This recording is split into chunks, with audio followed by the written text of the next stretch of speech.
Mga kabayan, breaking news! Typhoon missile system ng Amerika inilipat na sa isang undisclosed location sa Pilipinas. Ito ay sa kabila ng mas tumataas na tensyon at mapangahas na mga aksyon ng China.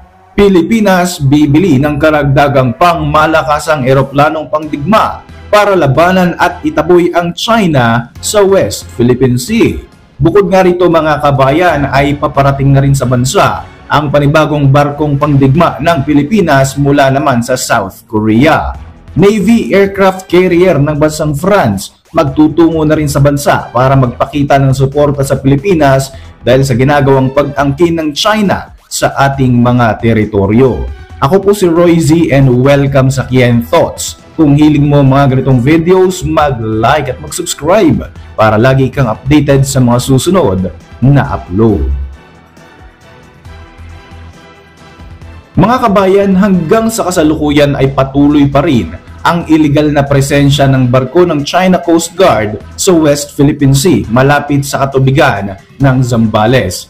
Sa ngayon nga ay pinalitan na ng BRP Cabra ang BRP Suluan sa ginagawa ng pag-monitor ng Philippine Coast Guard o PCG sa mga galaw ng Chinese vessel sa ating EEZ. Tuloy-tuloy lamang ang ginagawang pagpapaalis ng Philippine assets sa mga barko ng CCG. Pero halos 3 linggo na ito mga kabayan at wala namang nangyayari sa mga hakbang na ito ng ating bansa dahil nga ipinipilit pa rin ng komunistang bansa na sila ang may legal na karapatan sa ating mga teritoryo. Dahil dito ay tiniyak ng bagong US Secretary of State na si Marco Rubio ang matibay na suporta nito sa Pilipinas at tahasang kinundina ang mapanganib at illegal nga na pananatili ng China sa loob ng ating exclusive economic zone. Sinabi ni Rubio na ang mga aksyon na katulad nito ay bumabaliwala sa peace and stability ng Indo-Pacific region at dapat na itong tigilan ng China. Patuloy ang matibay na commitment ng Amerika sa Pilipinas at sa Mutual Defense Treaty ng ating mga bansa.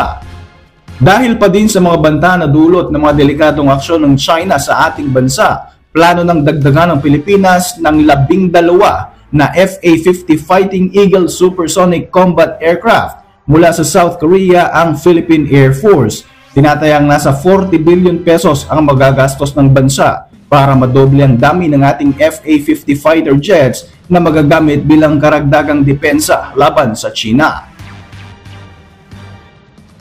Ang FA-50 Fighting Eagle ay dinevelop ng Korea Aerospace Industry na nagtataglay ng 20mm gun, guided bombs at air-to-air and air-to-surface missiles.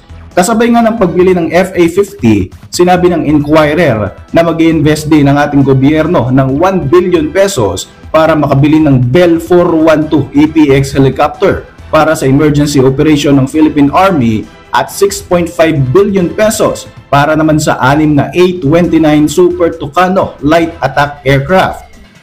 Tuloy-tuloy rin ang ginagawang effort ng Pilipinas para sa modernization projects para patibayan ng cyber infrastructures at mga ground-based air defense system ng ating bansa.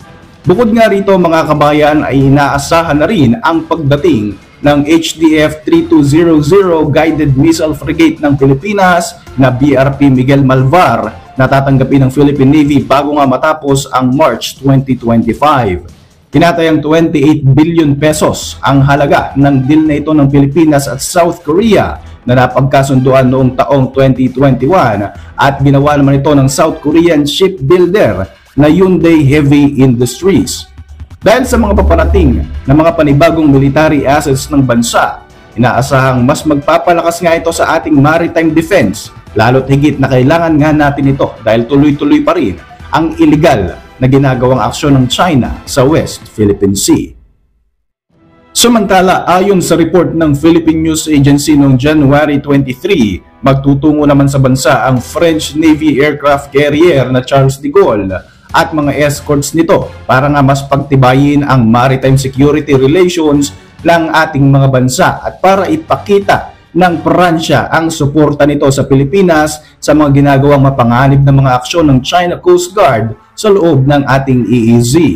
Inanunsyo ng French Ambassador to the Philippines na si Marie Fontanelle ang balitang ito sa Maritime Cooperation Forum sa Makati at sinabing magsasagawa ng mga joint maritime activities ang French Navy carrier katuwang ang Armed Forces of the Philippines at magaganap naman ito sa West Philippine Sea.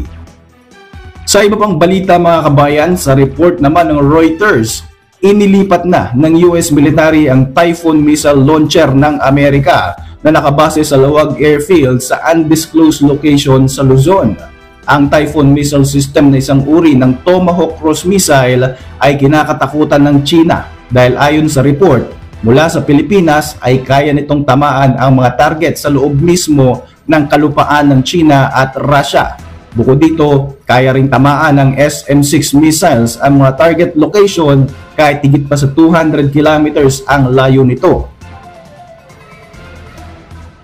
Ayon sa isang source mula sa Philippine government, ang redeployment ng Typhoon missile system ay para ma-determine kung saan at gaano kabilis nilang maiilipat ang mga battery system na ito sa mga strategic firing position sa loob ng Pilipinas at para malaman na rin ng US military ang mga survivable location sakaling sumiklab ang isang digmaan.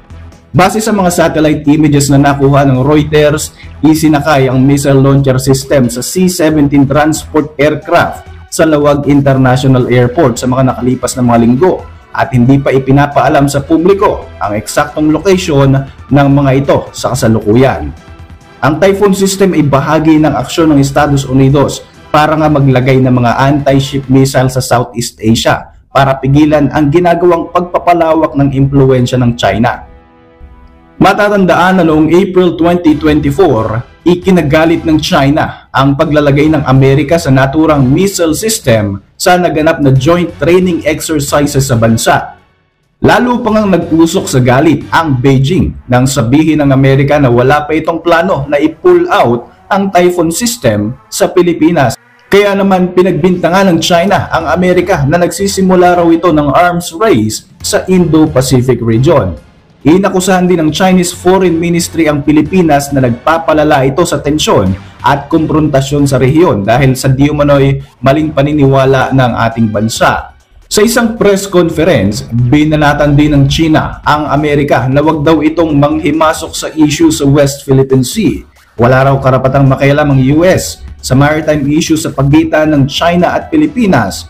Bukod dito ay hindi daw dapat maisantabi ang sovereign rights at maritime rights ng China at hindi rin daw dapat hikayatin ng Amerika ang mga illegal na claims ng Pilipinas sa South China Sea. Ikinagalit din ng China ang ginawang paglilipat ng lokasyon ng US military sa Typhoon missile system sa ibang lugar sa Pilipinas. Irresponsable daw ang aksyon na ito na posibleng magdulot ng panganib sa regional security ng Southeast Asia. Ang paggamit daw ng Pilipinas sa isang intermediate range missile system bilang strategic weapon ay maaaring mauwi sa mas mataas na tensyon at sa isang geopolitical confrontation. Para sa inyong mga reaksyon, mag-iwan lang ng komento sa ibaba ng video na ito. At para manatiling updated sa ating mga susunod na upload, siguruhin mag-subscribe. I-like mo na rin ang ating mga videos bilang suporta. Muli, ako po si Roy Z at maraming salamat sa patuloy na pagsubaybay sa ating channel.